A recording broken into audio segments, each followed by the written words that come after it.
ಎಲ್ಲರಿಗೂ ನಮಸ್ಕಾರ. ನಾನು ನಿಮ್ಮ ರಾಜಿ ಅಡುಗೆ ಚಾನೆಲ್ಗೆ ನಿಮ್ಮೆಲ್ಲರಿಗೂ ಸ್ವಾಗತ. ಇವತ್ತಿನ ವಿಡಿಯೋಲಿ ಮೆಂತ್ಯ ಸೊಪ್ಪು ಹಾಗೆ ಅವರೆಕಾಳನ್ನು ಬಳಸಿ ರುಚಿಯಾದ ರೈಸ್ ಬಾತ್ ಹೇಗೆ ಮಾಡೋದು ಅಂತ ನೋಡೋಣ. ಈ ರೈಸ್ ಬಾತ್ ಮಾಡೋದಕ್ಕೆ ಮೊದಲು ನಾನಿಲ್ಲಿ ಮಿಕ್ಸಿ ಜಾರ್ಗೆ 3 ಟೇಬಲ್ ಸ್ಪೂನಷ್ಟು ಹಸಿ ತೆಂಗಿನಕಾಯಿನ ಸೇರಿಸ್ಕೊಳ್ತಾ ಇದ್ದೀನಿ. ನಂತರ 2 ಇಂಚಷ್ಟು ಶುಂಠಿನ ಸಣ್ಣ ಕಟ್ ಮಾಡಿ ಸೇರಿಸ್ಕೊಳ್ತಾ ಇದ್ದೀನಿ.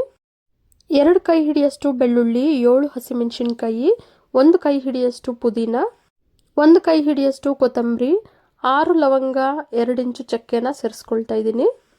ಈಗ ಇದಿಷ್ಟನ್ನು ನುಣ್ಣಗೆ ರುಬ್ಕೊಳ್ಳೋಣ.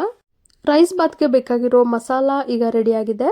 ಬಿಸಿಯಾಗಿರೋ ಕುಕ್ಕರ್ಗೆ 3 ಟೇಬಲ್ ಸ್ಪೂನಷ್ಟು ಎಣ್ಣೆ ಸೇರಿಸಿ ಸ್ವಲ್ಪ ಜಾವಿತ್ರಿ, 1 ಸ್ಟಾರ್ ಹೂವು, 3 ಪಲಾವ್ ಎಲೆ, 1 ಟೀ ಸ್ಪೂನಷ್ಟು ಸೋಂಪನ್ನು ಸೇರಿಸಿ 3 ಮೀಡಿಯಂ ಸೈಜ್ ಈರುಳ್ಳಿನ ಸ್ಲೈಸಸ್ ಆಗಿ ಕಟ್ ಮಾಡಿ ಸೇರಿಸ್ಕೊಳ್ತಾ ಇದ್ದೀನಿ.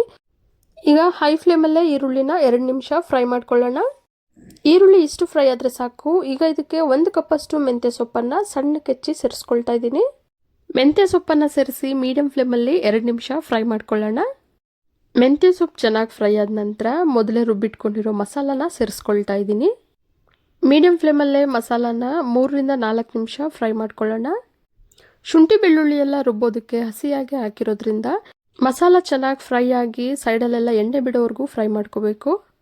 ಈಗ 1 ಕಪ್ಪಷ್ಟು ಎಳೆ ಅವರೆಕಾಳನ್ನು ಸೇರಿಸ್ಕೊಳ್ತಾ ಇದ್ದೀನಿ. ರುಚಿಗೆ ತಕ್ಕಷ್ಟು ಕಲ್ಲುಪ್ಪನ್ನು ಸೇರಿಸ್ಕೊಳ್ತಾ ಇದ್ದೀನಿ.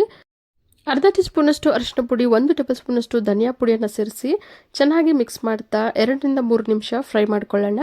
ದಪ್ಪ ಗಾತ್ರದ 2 ಫಾರಂ ಟೊಮೊಟೊನ ಕಟ್ ಮಾಡಿ ಸೇರಿಸ್ಕೊಳ್ತಾ ಇದ್ದೀನಿ. ಈಗ ಮೀಡಿಯಂ ಫ್ಲೇಮಲ್ಲೇ ಟೊಮೆಟೊ ಎಲ್ಲ ಪೂರ್ತಿಯಾಗಿ ಮೆತ್ತಗಾಗೋವರೆಗೂ ಬೇಯಿಸ್ಕೊಳ್ಳೋಣ. ಖಾರಕ್ಕೆ ನಾನಿವತ್ತು ಬರೀ ಹಸಿಮೆಣಸಿನ್ಕಾಯಿನಷ್ಟೇ ಬಳಸಿದ್ದೀನಿ. ಖಾರ ಜಾಸ್ತಿ ಇಷ್ಟಪಡೋರು ಧನಿಯಾ ಪುಡಿ ಸೇರಿಸಿದಾಗಲೇ ಧನಿಯಾ ಪುಡಿ ಜೊತೆಗೆ ಅಚ್ಚಕಾರದ ಪುಡಿಯನ್ನು ಕೂಡ 1 ಟೀ ಸ್ಪೂನಷ್ಟು ಸೇರಿಸ್ಕೋಬಹುದು. 3 ಗ್ಲಾಸಷ್ಟು ಸೋನಾ ಮಸೂರಿ ಅಕ್ಕಿನ ಚೆನ್ನಾಗಿ ತೊಳೆದು 10 ನಿಮಿಷ ನೆನೆಸಿಟ್ಟಿದ್ದೆ. ಈಗ ನೆಂದಿರೋ ಸೋನಾ ಮಸೂರಿ ಅಕ್ಕಿನ ಸೇರಿಸ್ಕೊಳ್ತಾ ಇದ್ದೀನಿ. 6 ಗ್ಲಾಸಷ್ಟು ಬಿಸಿ ನೀರನ್ನು ಸೇರಿಸ್ಕೊಳ್ತಾ ಇದ್ದೀನಿ. ಈಗ ನಿಧಾನವಾಗಿ ಒಮ್ಮೆ ಚೆನ್ನಾಗಿ ಮಿಕ್ಸ್ ಮಾಡ್ಕೊಳ್ಳೋಣ. ಕುಕ್ಕರ್ ಲಿಡ್ನ ಮುಚ್ಚಿ 2 ವಿಸಿಲ್ ಕೂಗಿಸ್ಕೊಳ್ತೀನಿ. 2 ವಿಸಿಲ್ ಬಂದ ನಂತರ ಗ್ಯಾಸ್ ಎಲ್ಲ ರಿಲೀಸ್ ಆಗಿದೆ. ಬನ್ನಿ ಈಗ ಕುಕ್ಕರ್ ಲಿಡ್ನ ತೆಗೆದು ನೋಡೋಣ. ಮೆಂತ್ಯ ಸೊಪ್ಪು ಹಾಗೆ ಅವರೆಕಾಳಿನ ರೈಸ್ ಬಾತ್ ತುಂಬ ಚೆನ್ನಾಗಾಗಿದೆ. ಈ ರೈಸ್ ಬಾತನ್ನು ಬಿಸಿ ಬಿಸಿಯಾಗಿ ರೈತ ಜೊತೆಗೆ ಸರ್ವ್ ಮಾಡ್ಕೋಬಹುದು.